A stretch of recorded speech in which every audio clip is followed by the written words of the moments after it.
when you ride a bull, okay, everybody thinks you just grab onto the rope and you just hang on for dear life. Okay. But that's not the actual way to do it.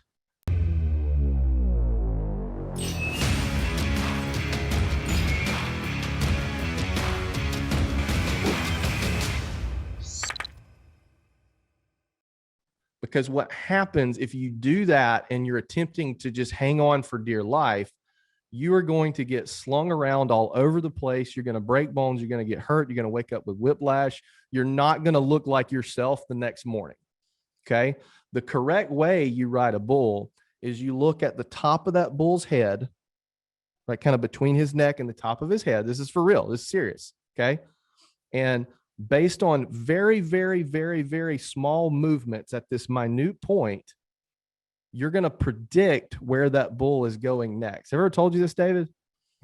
You're going to predict where that bull goes next. So if you think he's going to go to the right, you throw your weight over that way.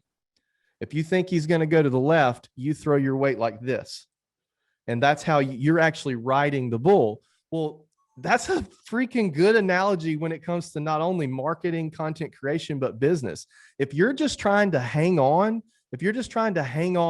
for dear life and let's just make it through as fast as possible, you're going to get slung around all over the place. You're going to get beat up and you're not going to be very, very successful, in my opinion, versus predicting where the market is going.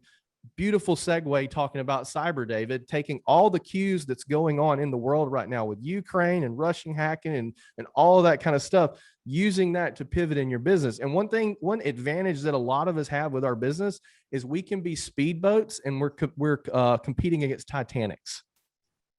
It's a lot harder for those guys and gals to move than it is for us individually. So that's the way I think about marketing. I think about content creation.